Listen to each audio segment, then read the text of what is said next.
పొద్దున్నే లెగడం, ఉద్యోగానికెళ్ళడం, సాయంత్రం వరకు కష్టపడి ఇంటికి తిరిగి రావడం. ఇది సాధారణంగా జాబు చేసే ఎవరికైనా అలవాటే. కానీ మీకు ఉద్యోగం ఇచ్చి పడుకోమంటే భలే ఆశ్చర్యంగా ఉంది కదూ! మరి ఆ విశేషాన్ని ఇప్పుడు మనం తెలుసుకుందాం.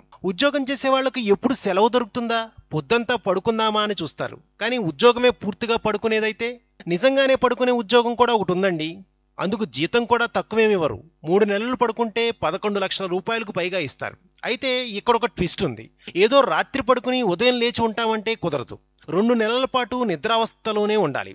అదే ఉద్యోగం. Francis institute of space medicine and ఫిజియాలజీకి చెందిన శాస్త్రవేత్తలు అలాంటి కుంభకర్ణుల కోసం వెతుకుతున్నారు.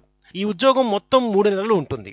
వచ్చిన వారికి వివిధ పరీక్షలు చేసి పరిశీలించడానికి 2 వారాలు పడుతుంది. తర్వాత 2 నెలల పాటు నిద్ర పోనిస్తారు. తర్వాత మళ్లీ వారిని మామూలు స్థితికి చేర్చడం కోసం 2 వారాలు పునరావాస కేంద్రానికి పంపిస్తారు. ఈ ఉద్యోగం చేయడం అంత ఈజీ కాదు. తలను కిందకు 6 డిగ్రీల కోణంలో వంచి నిద్రపోవాలి. ఒక భుజం నిత్యం మంచానికి అతుక్కునే ఉండాలి. ఈ ఉద్యోగానికి అర్హత సాధించాలంటే వారు తప్పక మగవారై ఉండాలి. వయసు 20 నుంచి 45 ఏళ్ల మధ్య వయసు అయి ఉండాలి. అలర్జీలు లేనివారై ఉండాలి. ఎత్తుకు తగ్గ బరువు ఉండాలి. ఇంతకీ పరిశోధన ఏంటనే సందేహం మీలో కలిగి ఉండొచ్చు. అదేంటంటే అంతర్జాతీయ అంతరిక్ష కేంద్రంలో భారరహిత స్థితిలో ఉన్నప్పుడు పునరుత్పత్తి వీలవుతుందో లేదో తెలుసుకునేందుకు శాస్త్రవేత్తలు చేస్తున్న పరిశోధనే ఇది.